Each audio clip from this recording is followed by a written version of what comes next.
Hello guys! Hello Earth Signs, Virgo, Capricorn, and Taurus. Welcome dito sa aking channel. Kabalaran 888, welcome. Alamin natin kung anong messages, vibration, gabay energy para sa inyong lahat. Oops. Earth Signs, Virgo, Capricorn, and Taurus. Earth Signs, Virgo, Capricorn, and Taurus.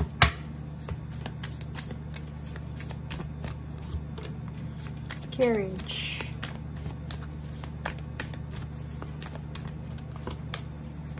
Confidence.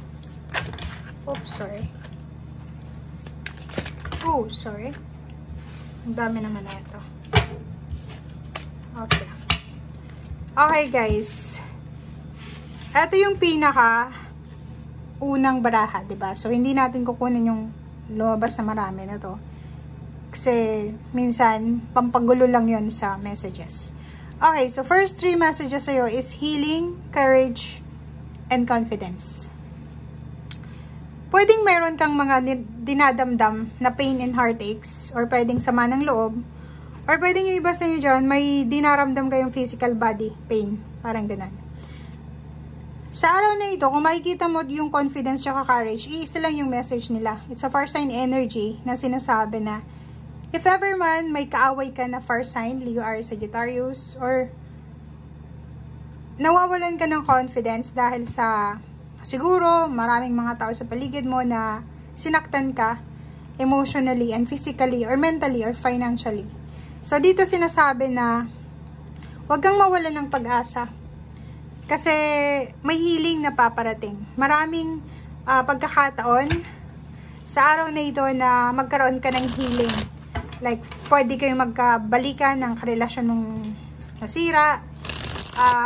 Pwede kang magkaroon ng lunas or pwedeng malunasan yung pain and heartaches mo sa perang ninakaw sa'yo, in-scam sa'yo, or paano pa man.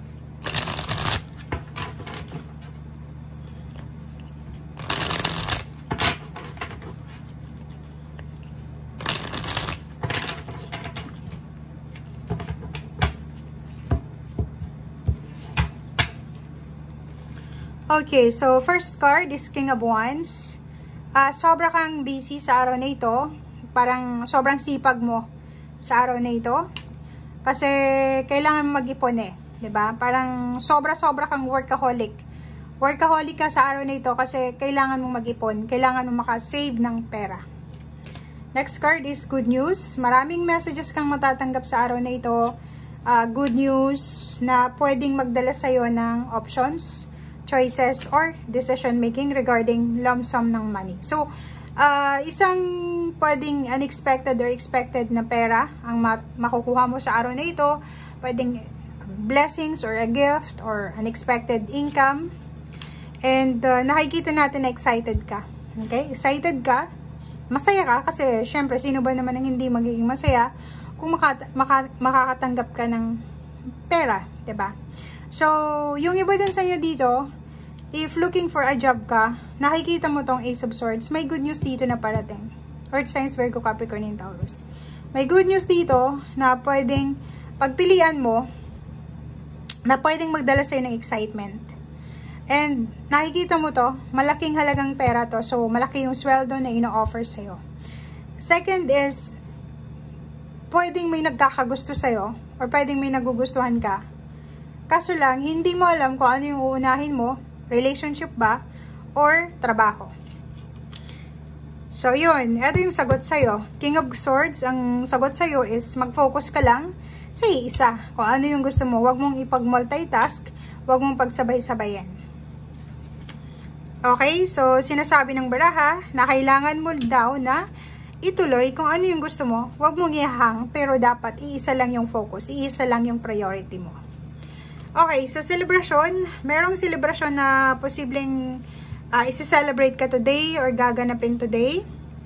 And nakikita ko sa'yo dito na may mga financial problems pa rin kayo. May mga kailangan pa rin ma-heal sa financial yung issues, or yung iba sa inyo dyan may kailangan pa rin ma-heal sa emotional issues na kailangan yung bigyan ng focus. But sinasabi, if ever health yan, may healing, 'di ba? Gagaling ka, gagaling yung pain mo sa puso mo, like yung pain and heartaches, magkakaayos kayo, maayos kung ano yung gusot, maayos kung ano yung nangyaring hindi maganda, makakamove on ka, makakamove on din siya, kung sino man yan.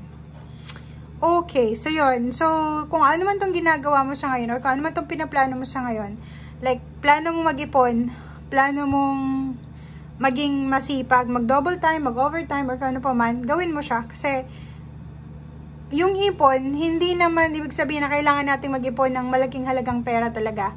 Dito sinasabi na kahit paunti-unti, as long as na sinasabi mong ipon ito, magiging 9 of Pentacles to. 'Di ba? Saan ba nagsisimula yung 100? Sa piso, 'di ba? So, kailangan mo magsimula sa bottom, and kailangan mong magdahan-dahan. Huwag yung impulsive. Okay? Yun. May mga reconciliation talaga dito. Reconciliation, may mga magbabalikan, it's either magkakapamilya, magkarelasyon, babalik sa dati nilang bahay, babalik sa dati nilang buhay, babalik sa dati nilang kinaugalian. Since it's your energy, sinasabi ng baraha sa'yo dito na isang babae or pwedeng isang financial na buhay ang ibabalik sa'yo ng universe. So, pwede kung dati ay may trabaho ka, tapos nawalan ka ng trabaho, pwedeng magkaroon ka ulit ng trabaho. Kung dati ay nawalan ka ng pera, nasira yung business mo, pwedeng bumalik yung business mo. Parang gano'n. So, it's a renewal ng iyong kung ano man ang nawala sa'yo. Reclaiming your power. So, relationship ganun din. May mga issues dati sa past mo na posibleng maayos sa ngayon. Okay? So, yun lang.